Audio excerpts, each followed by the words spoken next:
कथा को श्रवण करने के पूर्व हमें अपने जगत गुरु देवाधिदेव महादेव को प्रणाम करना चाहिए। प्रेम से बोले शंकर भगवान की जय। जो व्यक्ति दीक्षित है वे गुरु को प्रणाम करें और जो दीक्षित नहीं है वो देवाधिदेव महादेव को प्रणाम करें। गुरु ब्रह्मा गुरु विष्णु गुरु ही महेश्वरा साक्षात परम ब्रह्म तस्मै श्री गुरुवे नमः। मन में एक भाव लाइए कि गुरु के चरण में फूल, अक्षत, धूप, दीप, विभिन्न अलंकार समर्पण कर रहे हैं। जो दीक्षित है वो 11 बार गुरु मंत्र को जप ले, जो दीक्षित नहीं है वो 11 बार ओम नमः शिवाय मंत्र को जपें।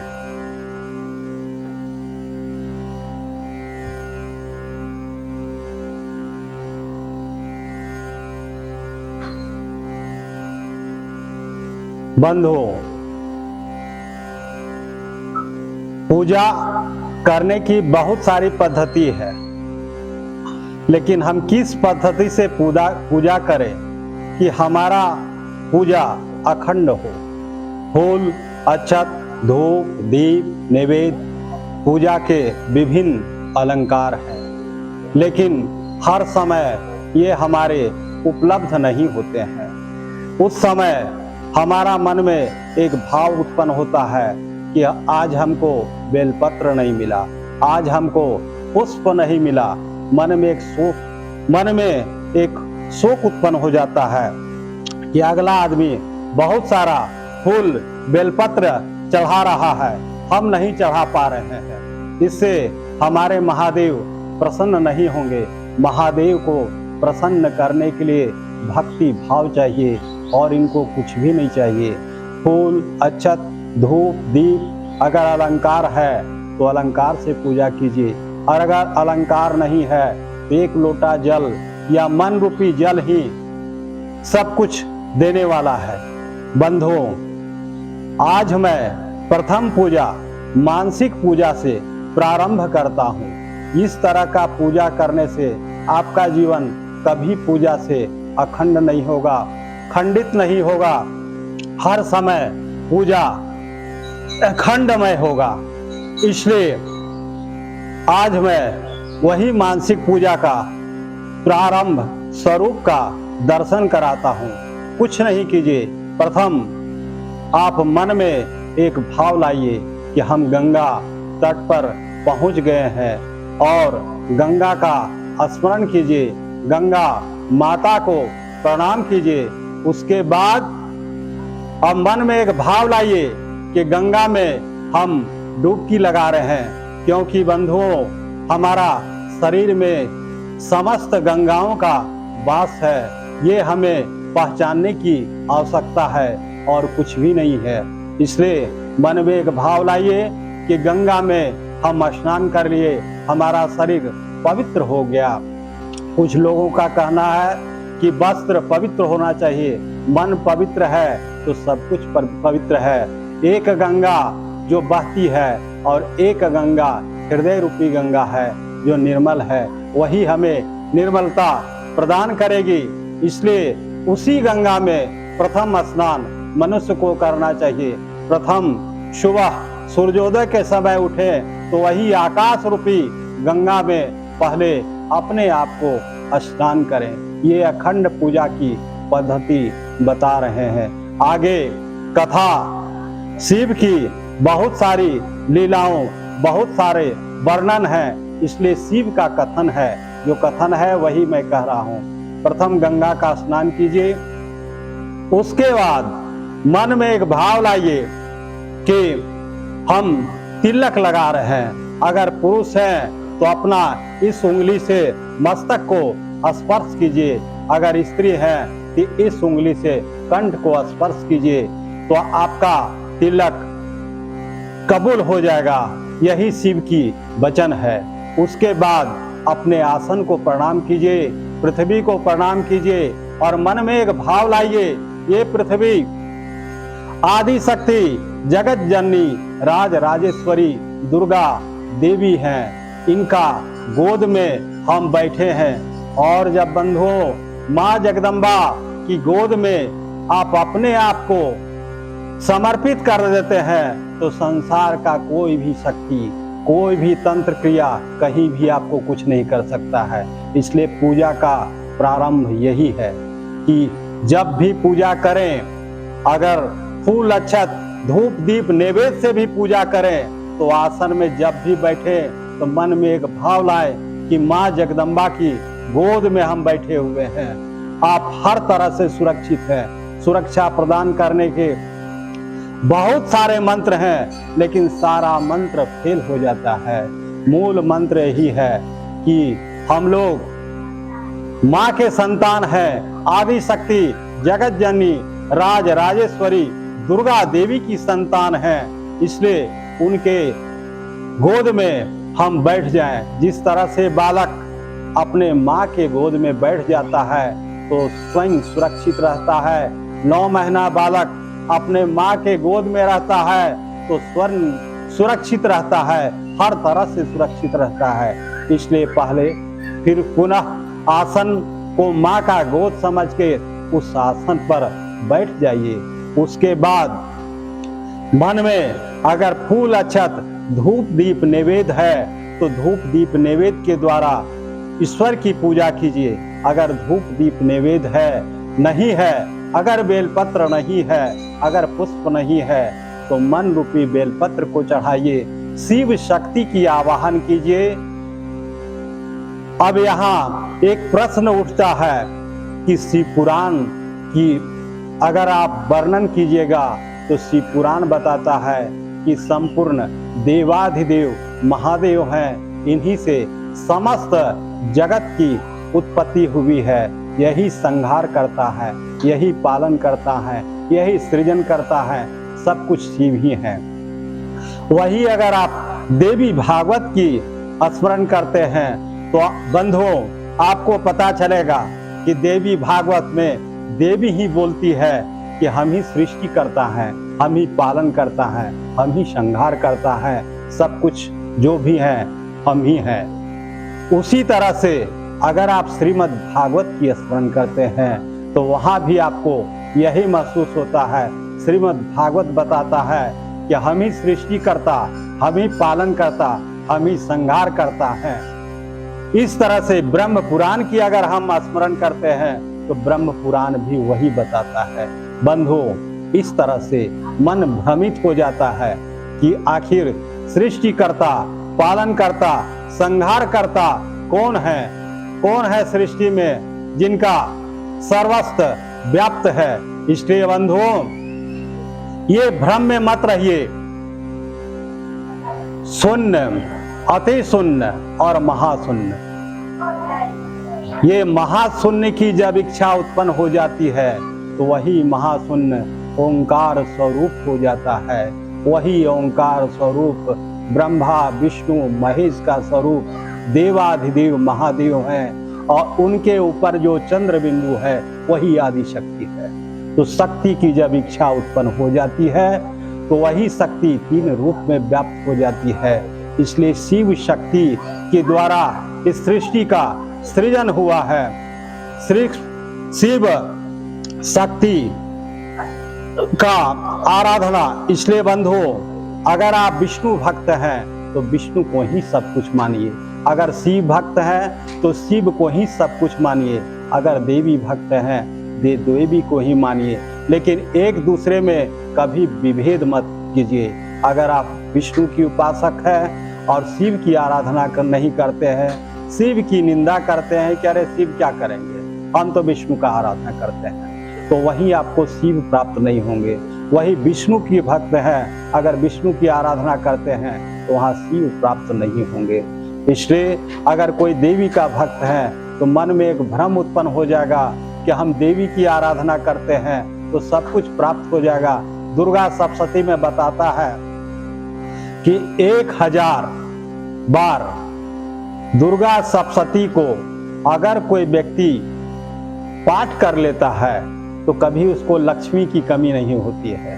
बहुत सारे ब्राह्मण, बहुत सारे लोग कई 1000 पाठ किए हैं। ये कटु सत्य है।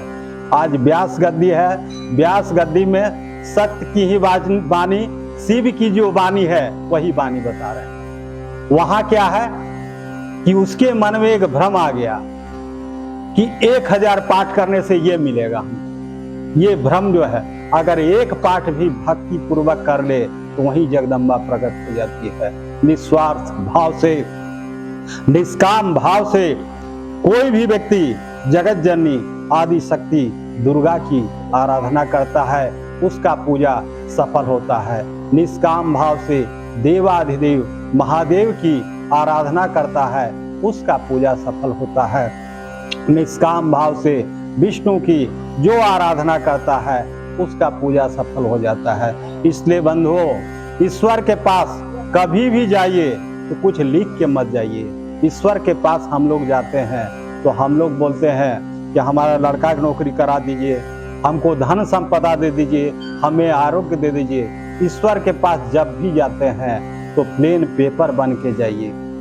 जब प्लेन पेपर बन के जाइएगा तो ईश्वर सब कुछ लिख देंगे समय के आधार पर। इसलिए ईश्वर को जो है ना, ईश्वर को प्राप्त करने के लिए ईश्वर के पास जाइए। ईश्वर से प्रेम कीजिए। जो है सो मीरा कृष्ण से प्रेम की तो कृष्ण जो है ना सब कुछ मीरा को दे दिए। जो है सो इसलिए ईश्वर से प्रेम कीजिए, ईश्वर से भक्ति भाव से ईश्वर के शरण में जाइए। आज मैं सात्विक एक मानसिक पूजा का प्रारंभ, तो बीच में प्रसंग था मेरा मानसिक पूजा का, तो अब मानसिक पूजा प्रारंभ करते हैं। बोलिए ओम गंग गणपते नमो नमः, ओम आदित्याय नमो नमः, ओम नमः शिवाय नमो नमः, ओम ऐं ह्रीं क्लीं चामुंडाय विच्चे दुर्गाय नमो नमः, ओम भू भ्रुव सूर्य देवेभ्यो नमो नमः, ओम भू भ्रुव चंद्र देवेभ्यो नमो नमः, ओम भू भ्रुव मंगल देवेभ्यो नमो नमः, ओम भू भ्रुव बुध देवेभ्यो नमो नमः, ओम भू भ्रुव गुरु देवेभ्यो नमो नमः, ओम भू भ्रुव शुक्र देवेभ्यो नमो नमः, ओम भू भ्रुव शनि देवेभ्यो नमो नमः, ओम भू भ्रुव राहु देवेभ्यो नमो नमः, ओम भू भ्रुव नौ। ये हुआ आपका अखंड पाठ जो कभी खंडित नहीं होगा। इस पाठ को अगर आप करते हैं तो आपका जीवन हर समय मंगलमय होगा। अगर किसी को छूतका भी लग गया है, छूतक काल भी है ना, तो मन रूपी ये पूजा को व्यक्ति नित्य कर सकता है, कभी उसका पूजा खंडित नहीं होगा। किसी महिला अगर अशुद्ध अवस्था में भी है तो ये पूजा कर सकती है। मानसिक पूजा कभी भी किसी चीज में रोक नहीं है। तो हम पूजा क्यों नहीं करें, क्यों नहीं ऐसा पूजा शुरू करें जो हमारा कभी खंडित नहीं हो, जो हर समय हम ट्रेन में सफर कर रहे हैं, कहीं भी कर रहे हैं, हमारा पूजा हर समय जो है सो खंडित नहीं हो। तो ये मानसिक पूजा का एक विधान बताए। अब रह गया कि आज हम लोग शिव को ही मानेंगे क्योंकि शिव पुराण की कथा हो रही है, तो इसलिए आज हम लोग मानेंगे कि शिव ही सब कुछ है, शिव ही सृष्टि करता है, शिव ही पालन करता है, शिव ही संहार करता है, जो भी है सब शिव है। इसलिए शिवमय होके आज शिव की आराधना करें। बंधुओं, आज प्रथम दिवस है, इसलिए शिव की पूजा का, महिमा का, महात्म का वर्णन है। क्योंकि जब तक हम लोग इनको जानेंगे नहीं तो हम लोग इनको मानेंगे कैसे। इसलिए जानना जरूरी है कि शिव की पूजा करने से शिव पुराण के आधार पर किसको क्या फल प्राप्त हुआ, ये जानना अनिवार्य है। इसलिए बंधुओं, आज मैं इसी प्रसंग को लेके आया हूं। शंकर भगवान 100 करोड़ मंत्रों का रचना किए, 100 करोड़ मंत्रों का रचना करके एक ग्रंथ बनाए शंकर भगवान जो है। अब जब 100 करोड़ का ग्रंथ बनाए तो द्वापर में वेदव्यास व्यास जी इसको संक्षिप्त कर 4 लाख मंत्रों में अभिमंत्रित कर दिए। अब जब 4 लाख मंत्रों में अभिमंत्रित कर दिए और इसको 18 पुराणों में बांध दिए। अब शिव पुराण 24,000 मंत्रों से अभिमंत्रित है। सनक कुमार के कहने से व्यास जी शिव पुराण की रचना किए जो है। अब एक समय की बात है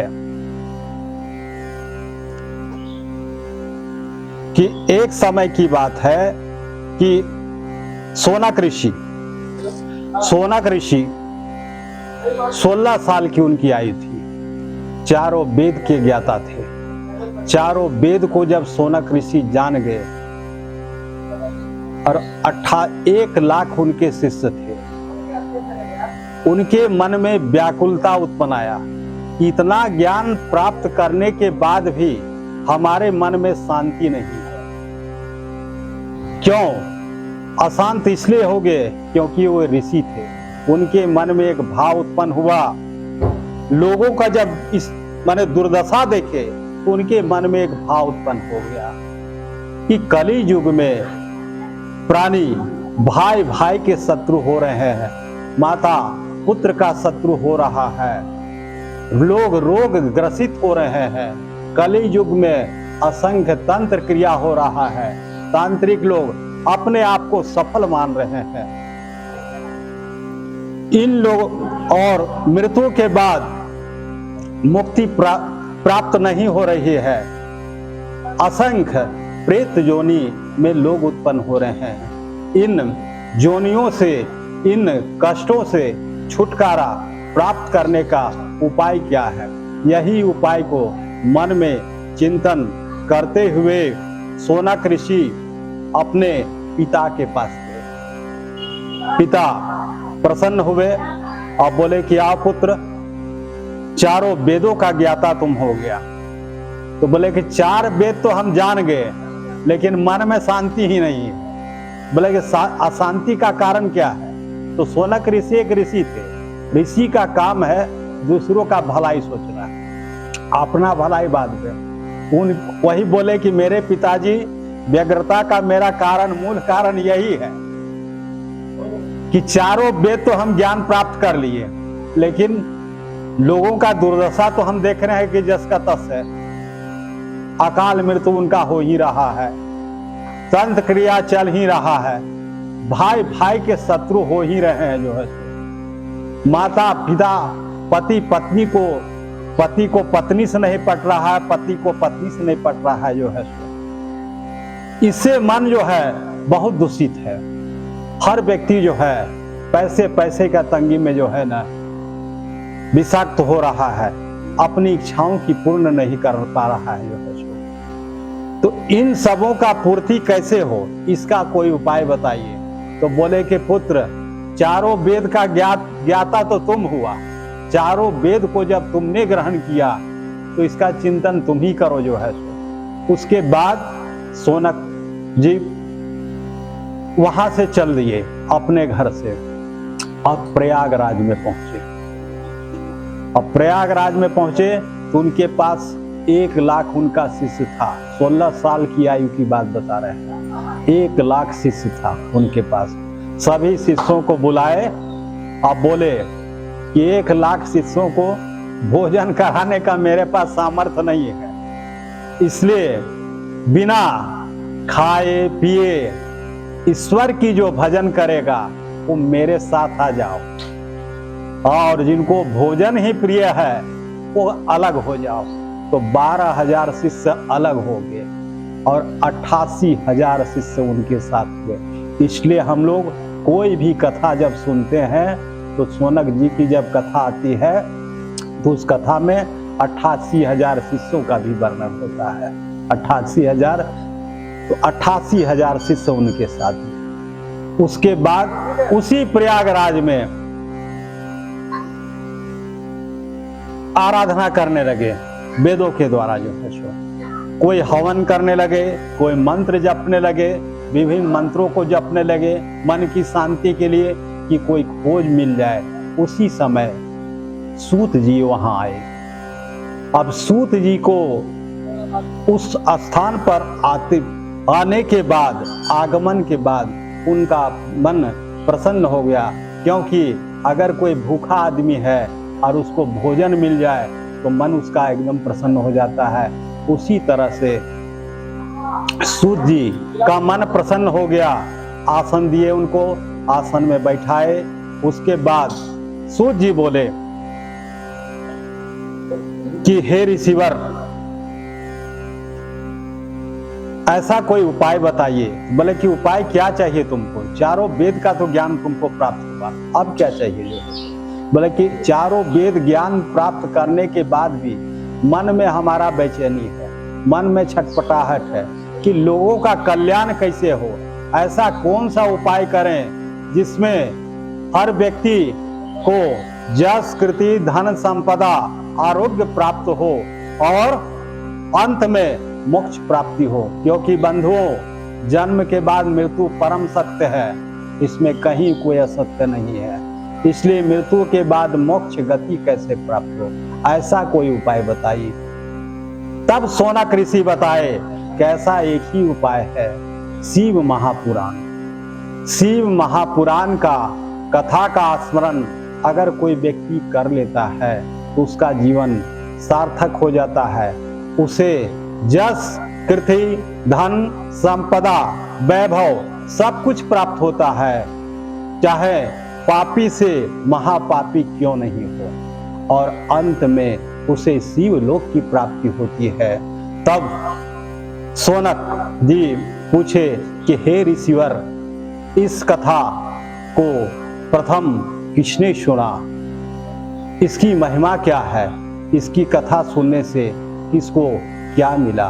उसी समय शौनक ऋषि बोले कि देवराज एक ब्राह्मण था।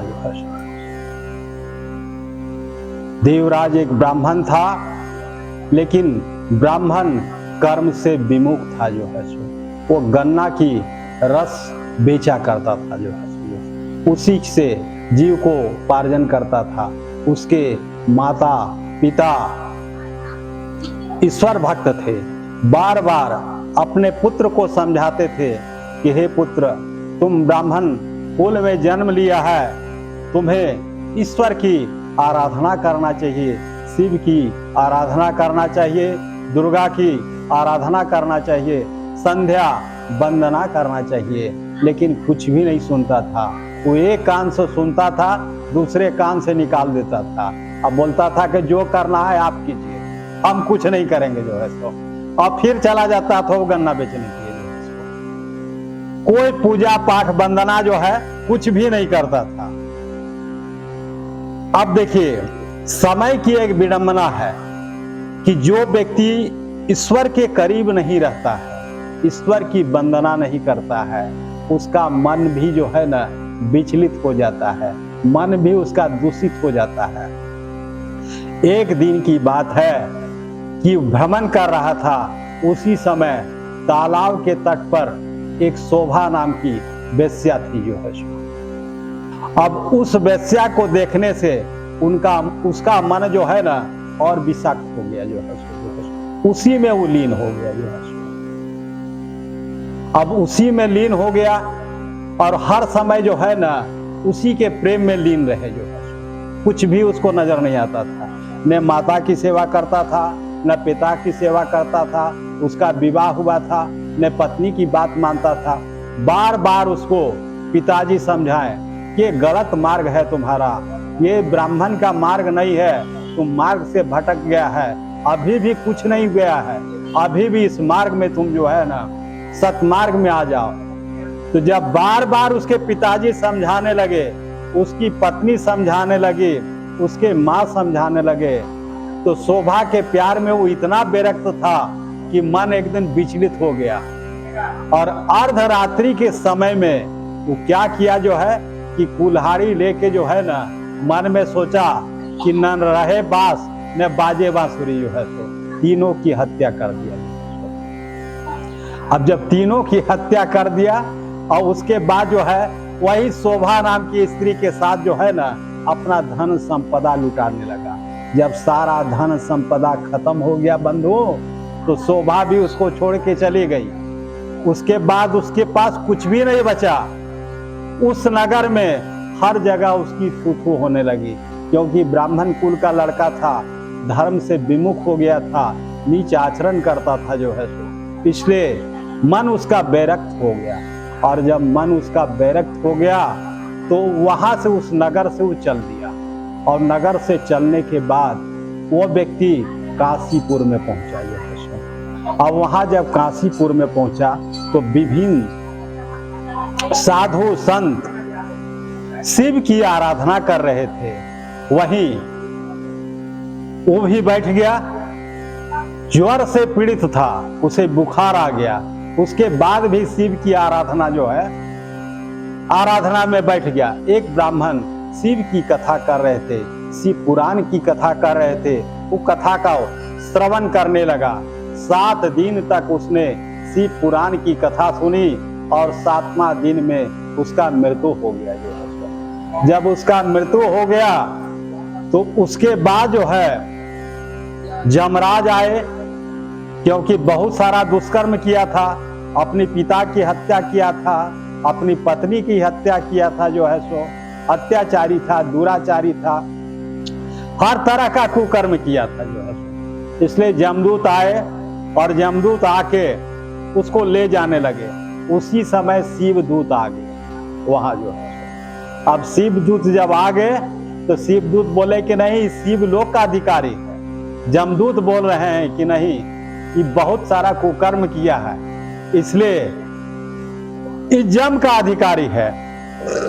दोनों में बहुत विवाद होने लगा कि हम इसकी आत्मा को ले जाएंगे, हम इसकी आत्मा को ले जाएंगे। ये दोनों में जब विवाद हुआ तो उसी समय जो है ना धर्मराज वहां उपस्थित हुए, क्योंकि धर्मराज न्याय के पालक हैं। धर्मराज उपस्थित हुए और धर्मराज बोले कि आपस में तुम लोगों का झगड़ा का कारण क्या है। तो यमदूत बोला कि ये ब्राह्मण अत्याचारी था, दुराचारी था, अपने पिता की हत्या किया, अपनी पत्नी का हत्या किया, वेश्यागामी किया, सब कुछ किया, इसलिए ये जो है ना जमपुरी जाने लायक है। उसी समय शिवदूत बोले कि नहीं, 7 दिन तक इसने शिव पुराण की कथा का श्रवण किया, इसलिए शिव लोग जाने का अधिकारी है। तब धर्मराज बोले कि जो भी व्यक्ति शिव पुराण की कथा एक दिन भी सुन लेता है वो शिव लोक को प्राप्त करता है। इसने तो 7 दिन तक शिव की कथा सुनी, इसलिए शिव लोक का प्राप्ति है। और शिव जो है भक्ति चाहिए। शिव ही एक ऐसा ओघरदानी है जो सब कुछ क्षमा कर सकते हैं। अन्य देवताओं में वो देखते हैं कि पात्र देने लायक है कि नहीं है, लेकिन शिव पात्रता को नहीं देखते हैं, शिव भक्ति को देखते हैं। 7 दिन तक उसका मन विरक्त था और 7 दिनों तक अनन्य भक्ति से शिव की आराधना सुना था, इसलिए मन उसका निर्मल हो गया था। इसलिए बंधुओं वह शिवपुरी चला गया। प्रेम से बोलिए देवाधिदेव महादेव की जय। अब शिव की दूसरी महिमा का एक, आज ज्यादा समय नहीं लेंगे, कम ही समय लेंगे। शिव की दूसरी महिमा का वर्णन करते हैं कि एक संत थे जो है सो, एक संत थे काशीपुर में जो है निवास करते थे। 18 साल का उनका एक शिष्य था। जो शिष्य को बोले, शिव भक्त थे जो है सो, एक ही जगह भिक्षा जो है सो लेते थे, दूसरा जगह भिक्षा नहीं लेते थे।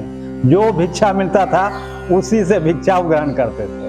अपना शिष्य को बोले कि शिष्य सुनो और जाओ, काशीपुर में एक तांत्रिक है जो परम शिव भक्त है, तुम जाओ और उसी से भिक्षा लेके आओ, वही भिक्षा आज ग्रहण किया जाएगा। बोला ठीक है गुरुदेव, जाते हैं। कहाँ मिलेगा उसका स्थान गुरु बता दिए। उसके बाद उस स्थान पर वहां वो गया, और जब वहां गया उस स्थान पर उनके दरवाजे में चिल्ला रहा है, भिक्षान देहि, भिक्षान देहि, भिक्षान देहि। अब शिव की आराधना कर रहे थे, ओम नमः शिवाय, ओम नमः शिवाय, फूल बेलपत्र चढ़ा रहे हैं, बार बार वही शब्द उनको आ रहा है। तीसरा बेलपत्र चढ़ाए, अब मन में खिन्नता उत्पन्न आया कि कौन सा व्यक्ति है जो हमारे पूजा को विघ्न उपस्थित करने के लिए आया। इसलिए आए और जैसे ही बोलना चाहा भिक्षान देही, बोले कि भिक्षान देही नहीं है, आज तुम्हारा मृत्यु का ही देही है। इसलिए जाओ, तुम शिव पूजा में हमको विघ्न उपस्थित किया है, इसलिए जाओ, आज रात्रि में तुम्हारा मृत्यु हो जाएगा। उसके बाद जो है वो बेचारा रोते बिलखते वहां से चला। अब रास्ता भर मन में सोच रहा है, 18 साल तो मेरा उम्र ही है, अभी न विवाह हुआ है, न दुनिया देखे है, न कुछ भी नहीं देखे हैं, और गुरु ऐसा जगह हमको भेज दिए जो बता रहे हैं कि आज ही रात में तुम्हारा मृत्यु है। अपना गुरु के पास गया रोते हुए जो है, गुरु को जाके बोला कि गुरुदेव, तो बोले इतना रो काहे रहा है? बोले रोने का कारण ये है कि हमको हमारा उम्र का भी ख्याल नहीं रहा। आपको जो है सो भिक्षा देने के लिए काशी में वही थे जो है सो, और जगह भी तो थे। आज तो भिक्षा में हमको दिए मृत्यु का भिक्षा, कि आज रात में तुम्हारा मृत्यु हो जाएगा। जो अन्य जगह भेज देते जो है सो,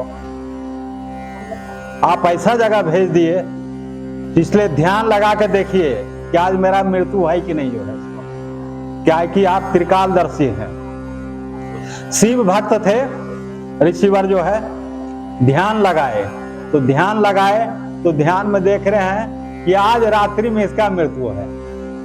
बोले कि हाँ, उनका वचन तो सत्य है, शिव का परम भक्त है, आज रात में ही तुम्हारा मृत्यु है। अब वो और घबरा गया, कभी गंगा तट पर जाए, कभी गुरु के पास जाए, गुरु बार बार बोलाए कि रात में ठीक है मृत्यु होगा, ले कुछ खाना खा लो। बोले खाना, हमको खाना पीना कुछ नजर नहीं आ रहा है, हमको नजर आ रहा है कि जीवन में तो हम कुछ किए ही नहीं, हमारा जीवन ही व्यर्थ है, 18 साल की आयु में मेरा मृत्यु होगा, आपको ऐसा जगह क्यों भेज दिए? बार बार गुरु को बोले। अब उसकी करुणा दयामयी को देख के गुरु का भी मन विचलित हो गया, क्योंकि गुरु का धर्म ही है शिष्य की रक्षा करना, इसलिए मन उनका विचलित हुआ।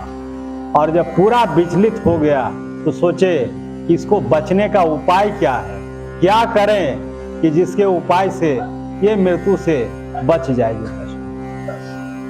ये सोचते हुए अचानक उनके मन में एक भाव उत्पन्न हुआ, और धीरे धीरे समय भी बीतते जा रहा, संध्या काल हो गया।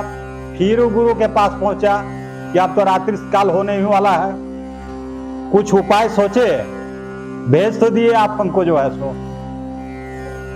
अब बताइए कोई उपाय जो है सो। बोले हाँ, उपाय सोच लिए हैं, महादेव की अगर इच्छा होगा तो तुम्हारा मृत्यु टल जाएगा जो है। तो वो आप ही बोलते हैं कि आज मेरा मृत्यु निश्चित है, और जिनके पास भेजे वो परम शिव भक्त हैं, उनका वचन मिथ्या नहीं होता है। बोले ठीक है, जिस तरह से बंधुओं लोहा लोहे को काटता है, उसी तरह से शिव का श्राप को शिव ही काट सकता है, दूसरा कोई नहीं काट सकता है। इसलिए बोले गुरुवर कि सुनो वत्स, अब 7 बज गया है, कभी भी मृत्यु आ सकता है, इसलिए एक ही उपाय बताते हैं, जो उपाय हमको समझ में आ रहा है। तुम हमारे चरणों के सन्मुख बैठ जाओ और हमारा पैर को तुम दबाते रहो और हम भी भोलेनाथ का स्मरण करते रहे। शिष्य उनके चरणों में समीप बैठ गया, उनका पैर दबाने लगा और वे रिसीवर प्रारंभ कर दिए। ओम नमः शिवाय, आप लोग भी बोलिएगा, ओम नमः शिवाय, ओम नमः शिवाय, ओम नमः शिवाय, ओम नमः शिवाय, ओम नमः शिवाय, ओम नमः शिवाय, ओम नमः शिवाय, ओम नमः, इसी मंत्र का जप करने लगे। 7 से 8 बज गया, 8 से 9 बज गया, 9 से 10 बज गया, 10 से 11 बज गया। उसके बाद भी अब शिव के मृत्यु के काल उसके सन्मुख आ गए।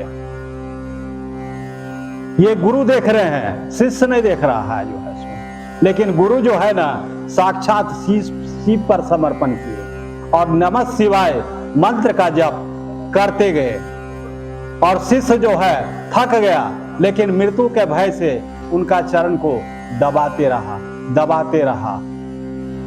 11 बज गया, 12 बज गया, 1 बज गया, 2 बज गया, 4 बज गया, 4 जब बज गया तो जो भी जमदूत थे वहां से चले गए वापस जो है खाली हाथ। जब 6 बजा तब गुरुवर उठे, बोले कि शिष्य उठो जाओ, तुम्हारा आयु 18 साल ही था, लेकिन शिव की कृपा से आज से तुम्हारा आयु 100 वर्ष हो गया। इस तरह से बंधुओं शिव की ये महिमा है कि परम भक्ति भाव से शिव की आराधना अगर कोई व्यक्ति करता है, शिव की मंत्र जपता है, तो देवाधिदेव महादेव उसके मृत्यु को भी टाल देते हैं, क्योंकि कालों के ही महाकाल देवाधिदेव महादेव है। अब एक प्रसंग और है, आज जो है सो सभी प्रसंग संक्षिप्त में ही बता रहे हैं। क्योंकि आज एक प्रसंग आज और है। एक प्रसंग में और है कि बिंदुक नाम का एक ब्राह्मण था, उसकी पत्नी चंचुला थी जो है सो। चंचुला पतिव्रता थी, पति परायण थी जो है सो, लेकिन बिंदुक भ्रष्ट ब्राह्मण था, कुछ भी नहीं करता था जो है सो, लोगों का ठग के जीवन यापन करता था जो है। न तो पूजा करता था, न पाठ करता था, न संध्या करता था, न वंदना करता था, कुछ भी नहीं करता था जो। उसके माता पिता बार बार उसको समझाते थे, लेकिन कुछ भी समझ में नहीं आता था, तो उसके माता पिता उसको विवाह कर दिए। तो हो सकता है तो चंचुला के साथ उसकी विवाह हो गई। अब जब चंचुला के साथ उसकी विवाह हो गई तो उसके बाद चंचुला सतीव्रता थी, पतिव्रता थी, सती नारी थी, परायण थी जो है सो। पतिव्रता धर्म का निर्वाह करती थी जो है सो। लेकिन ये क्या हुआ कि जब व्यक्ति पथ से भ्रष्ट हो जाता है तो उसका मन भी भ्रष्ट हो जाता है। ये आदमी अंततः क्या करने लगा कि वेश्यागामी करने लगा। बिंदुक जो है जब वेश्यागामी करने लगा तो चंचला जो है ना बार बार पति को समझाई, और बार बार जब पति को समझाई पति नहीं समझे तो इसका भी मन विरक्त हो गया। अब बोली कि जब पति ही इस मार्ग में चल रहे हैं तो हम भी उसी मार्ग में चलेंगे। ये भी पतित हो गई जो है, अब ये भी पतित हो गई और ये भी उसी मार्ग में चलने लगी। एक दिन की बात है कि उसका पति इतना भ्रष्ट हो चुका था जो है कि अपना पत्नी को अगर इस अवस्था में कोई भी पुरुष देख ले तो उसका मन में क्रोध उत्पन्न हो जाएगा, क्योंकि कुछ भी है जैसा भी है ये सहन नहीं होगा। लेकिन उसके मन में तो इतना जो है ना इतना भ्रष्ट हो चुका था कि उसको उस अवस्था को देख के उसको लगा, अपना पत्नी को समझाया कि चलो ये भी एक मार्ग व्यापार का है, इसी से धन कमाएंगे जो है और उसी का जो है ना उसी मार्ग से उन लोग पैसा कमाने लगे जो है, दुष्कर्म के मार्ग से जो है। अब जब पैसा कमाने लगे तो कुछ कालांतर के बाद बिंदुक की मृत्यु हो गई। और बिंदुक की जब मृत्यु हो गई तो उसे प्रेत योनि प्राप्त हुआ। चंचुला का भी शरीर ढल गया जो है। मन में अचानक एक दिन बेरक्ति उत्पन्न हो गई कि धन संपदा सब कुछ तो प्राप्त किए, लेकिन मन में शांति नहीं मिला जो है। अब देखिए ईश्वर का संयोग है, सारा संयोग ईश्वर का है। ईश्वर के संयोग से वो घर से निकल गई, अपना बाल बच्चा सबको छोड़ के, और गोकर्ण स्थान पर पहुंच गई। गोकर्ण के स्थान पर जब चंचुला वहां पहुंच गई तो वहां देखी कि बहुत सारे साधु संत शिव की आराधना कर रहे हैं। एक ब्राह्मण शिव की कथा का श्रवण करा रहे हैं। चंचुला वहां बैठ गई। अब ब्राह्मण बता रहे हैं कि नारी का सर्वश्रेष्ठ धर्म क्या है। धर्म की जब बात आई तो ब्राह्मण बताए कि नारी का सर्वश्रेष्ठ धर्म है पतिव्रता रहना। उससे बड़ा संसार में कोई धर्म नहीं। अगर जो नारी पतिव्रता है, जिस तरह से सावित्री सत्यवान को वापस लाई, उसी तरह से अगर पतिव्रता नारी है तो निश्चित है कि उसी का पति का आयु का वृद्धि होता है, उसके घर में पुत्रों का आयु का वृद्धि होता है, उसके घर में धन संपदा मिलता है और अंत में उसे स्वर्ग लोक की प्राप्ति होती है। जब इस तरह की कथन को सुनी चंचला तो उसका मन और व्याकुल हो गया। अपने पूर्व कर्म को सोचने लगी और सोचने लगी तो सोची, और उसके बाद ब्राह्मण बता रहे हैं कि जो ब्राह्मण पथभ्रष्ट हो जाता है तो उसको तो और नरक में प्राप्त होता है। अब मन उसका और व्याकुल हो गया कि ब्राह्मण कुल में हम जन्म लिए और इस तरह का आचरण किए, ये हमारे लिए जो है ना बहुत धिक्कार की बात है। मन में पूर्ण ग्लानि उत्पन्न हो गया। उस समय जब कथा खत्म हो गया तो उसके बाद ब्राह्मण के पास गई और रोते हुए बोली कि हे ब्राह्मण देवता, हम तो बहुत सारा कुकर्म किए जो हमको नहीं करना चाहिए। अब इससे उद्धार का कोई उपाय बताइए, हमें कोई ऐसा उपाय बताइए जिससे हमको जो है हमारा जीवन आनंदमय हो, हमारे घर परिवार का जीवन आनंदमय हो, हमें मोक्ष की प्राप्ति हो। क्योंकि अब हमें कुछ प्राप्त करने की इच्छा नहीं है, अब ईश्वर को प्राप्त करने की इच्छा है। ये मन में उसका भाव उत्पन्न हो गया, और ये जब भाव उत्पन्न हो गया तो आत्म विभोर होके जब ब्राह्मण के चरण को पकड़े, शिव पुराण की, शिव की महिमा चंचुला को बताने लगे। अब चंचुला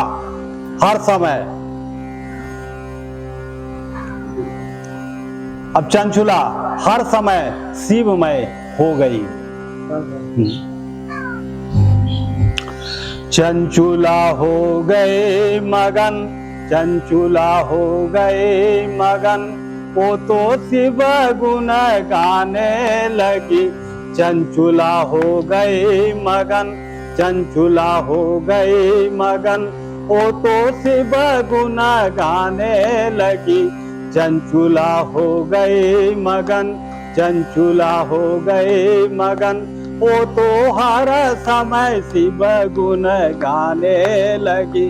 न तो कपड़ों का हो, न तो कपड़ों का हो, न तो सिंगारों का हो, न तो खाने का हो, वो तो हर समय शिव शिव गाने लगे। वो तो हर समय शिव शिव गाने लगे।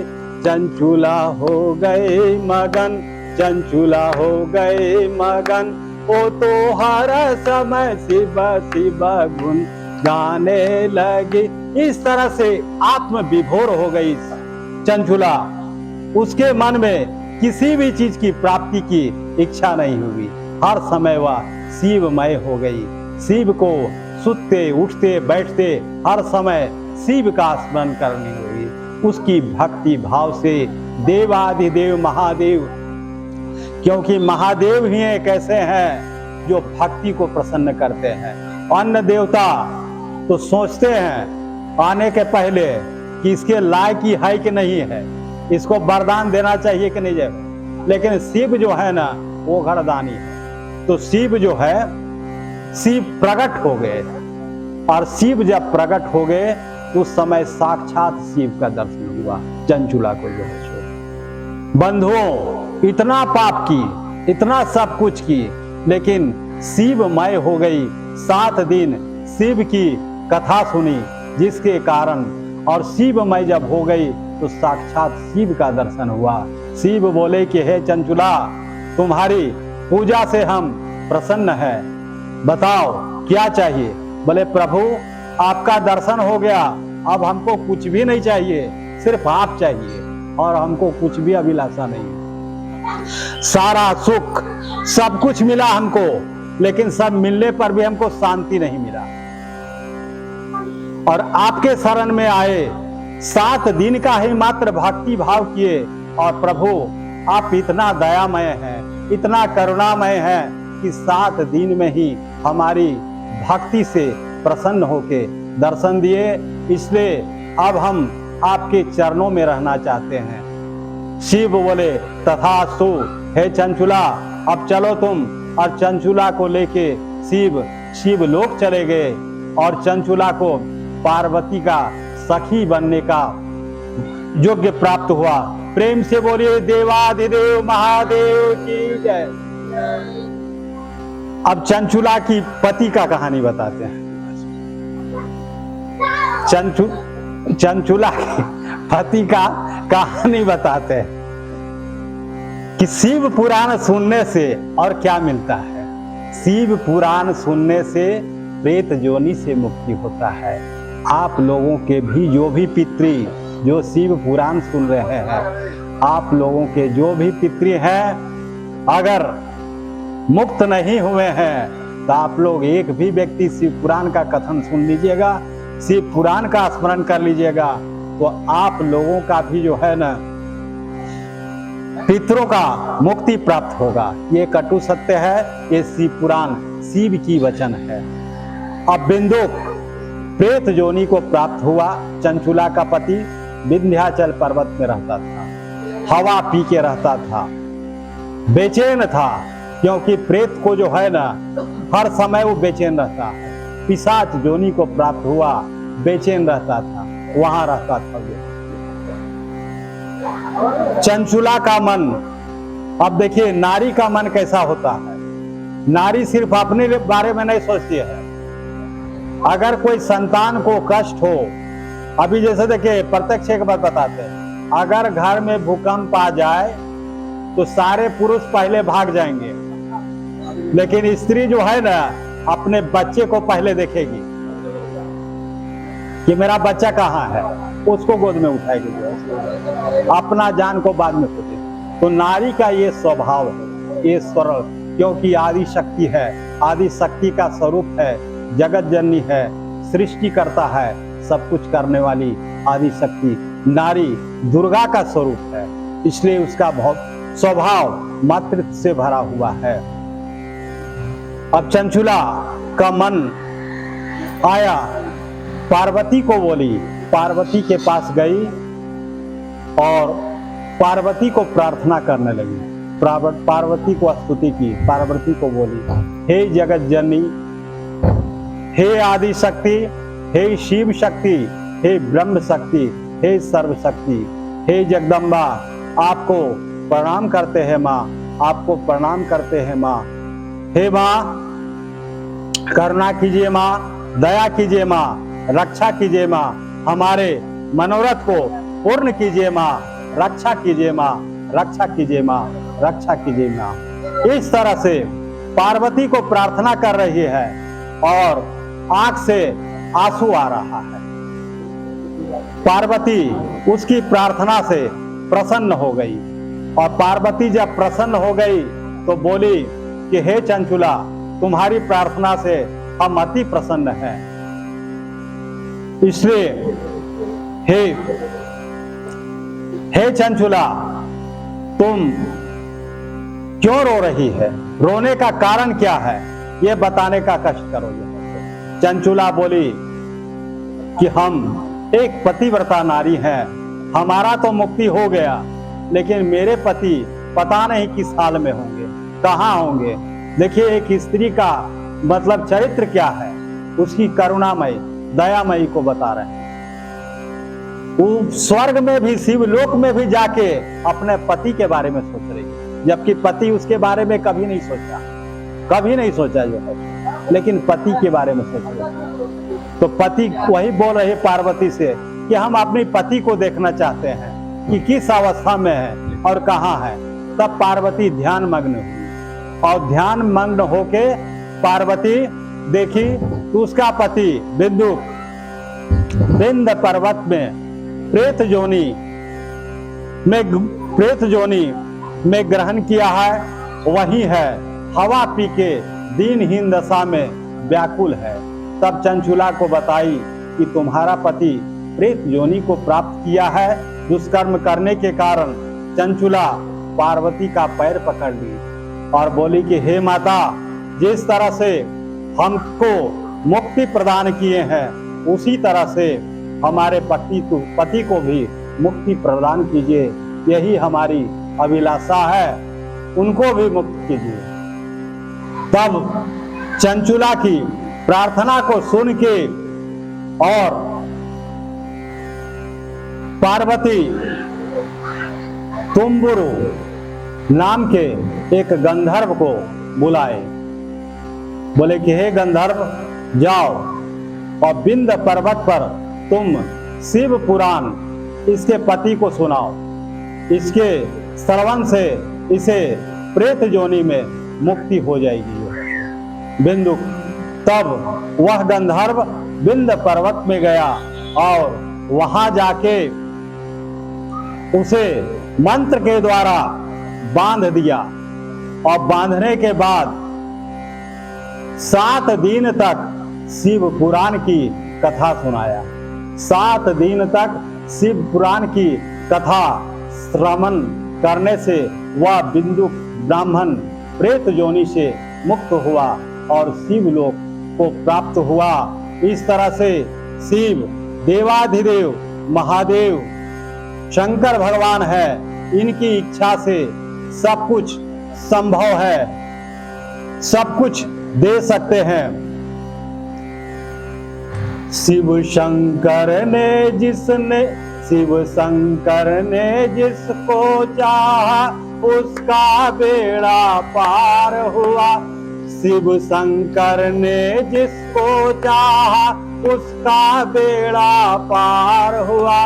भजो नमः शिवाय, भजो नमः शिवाय, भजो नमः शिवाय, भजो नमः शिवाय, हरि ओम नमः शिवाय, हरि ओम नमः शिवाय, जपो नमः शिवाय, भजो नमः शिवाय, भजो नमः शिवाय, जपो नमः शिवाय। बंधो, इस तरह से देवाधिदेव महादेव की कथा जो भी व्यक्ति सुनता है उसे शिवलोक की प्राप्ति होती है। इसलिए बंधुओं, आगे की कथा, कल की कथा होगी, शिव का स्वरूप का दर्शन कराएंगे, शिवलिंग की दर्शन कराएंगे। शिव का स्वरूप क्या है, किस उस स्वरूप से कैसे हम पूजा करें और अभीष्ट फल की प्राप्ति हो। प्रेम से बोले शंकर भगवान की जय। अब 5 मिनट नारायण की स्तुति कर लो। श्रीमन नारायण नारायण नारायण, भजो नारायण नारायण नारायण, भजो नारायण नारायण नारायण, जपो नारायण नारायण नारायण, जपो नारायण नारायण नारायण, नारायण श्रीमन्नारायण नारायण नारायण श्रीमन्नारायण नारायण नारायण श्रीमन्नारायण नारायण नारायण। जय माँ जय माँ जय माँ जय माँ जय माँ जय माँ शक्ति देने वाली आप लोगों को मिलेगा। अगर ये कथा प्रतिदिन श्रवण करना है तो इसको सब्सक्राइब करिएगा, तो हर दिन की कथा आप लोगों को मिलेगा। और दूसरी बात है कि शिव पुराण 24,000 मंत्रों से अभिमंत्रित है। इसका मूल प्रसाद रुद्राक्षी है। इसलिए बंधुओं, हमारे मन में एक भाव उत्पन्न हुआ है कि 24,000 मंत्रों से अभिमंत्रित 2 रुद्राक्ष देंगे। एक रुद्राक्ष देंगे जो गला में धारण करना है, और एक रुद्राक्ष देंगे, रुद्राक्ष का दाना, कि घर में आप रखिएगा। उस रुद्राक्ष को अगर घर में आप रखते हैं तो आए दिन हम लोग सुनते हैं कि हमारे घर में कोई कुछ कर दिया, कोई क्रिया कर दिया, कुछ भी कर दिया, यहाँ से बंधन कराते हैं, वहां से बंधन कराते हैं। समस्त बंधनों से मुक्त हो जाइएगा, क्योंकि ये रुद्राक्ष एक साधारण रुद्राक्ष नहीं रहेगा। 24,000 मंत्रों से अभिमंत्रित रुद्राक्ष रहेगा। इस रुद्राक्ष में समस्त देवताओं का वास रहेगा, शिव शक्ति का वास रहेगा। और ये रुद्राक्ष जब आपके घर में रहेगा तो आपका घर पवित्र हो जाएगा, आपका घर आनंदमय होगा। इसलिए ये रुद्राक्ष अगर किन्हीं को लेना है तो ये रुद्राक्ष जो है इसका मूल्य मात्र 1100 रुपया है, क्योंकि ये रुद्राक्ष मंगाने में कॉस्ट लगेगा। यही प्रसाद स्वरूप है। जो लेना चाहते हैं वो अपना नाम लिखा के ले सकते हैं। जो नहीं लेना चाहते हैं, हमारे तरफ से ये नहीं है कि ये कथा सुनिएगा तो रुद्राक्ष आपको लेना ही है। यह हमारा जो है कर्तव्य था, इसलिए ये चीज हम आपको बोलेंगे। इस रुद्राक्ष को अगर कोई धारण कर लेता है तो कहीं भी जाएगा, हर समय पवित्र रहेगा जो है। और बंधुओं, रुद्राक्ष का महत्व कल या परसों बताएंगे कि शिव की पूजा कैसे की जाए। कल तो पूजा होगी, तो कल का पूजा में शिवलिंग की पूजा का ही वर्णन किया जाएगा। इसलिए प्रेम से बोलिए शंकर भगवान की जय। एकदम करती है। जब तक श्रीमद् भागवत की स्मरण नहीं किया जाए पूर्ण, तब तक विष्णु के बारे में हम लोग संपूर्ण नहीं जान सकते। उसी तरह से महाशिव पुराण का जब तक हम लोग स्मरण नहीं करेंगे, शिव तत्व को हम लोग नहीं जान सकते। अगर हमको देवी के बारे में जाना है तो जब तक देवी का स्मरण नहीं करें, हम तो देखिए या जगत जननी आदि शक्ति दुर्गा ही मेरे इष्ट हैं। शुरू से अंत तक यहां भी प्रारंभ किए, दुर्गा से ही प्रारंभ किए। लेकिन दुर्गा की प्रेरणा से ही शिव पुराण मेरे मन में आया, और दुर्गा की इच्छा से ही आज शिव पुराण का कथा जो है आप लोग सुन रहे हैं। शिव शक्ति का ही प्रेरणा से है। तो आगे बताएंगे कि किसको क्या रुद्राक्ष धारण करना चाहिए, किस समय का धारण करना चाहिए, कैसे पवित्र होता है। आज का जो है मुख्य जो था वही चीज बताएंगे। हाँ, प्रसाद एकदम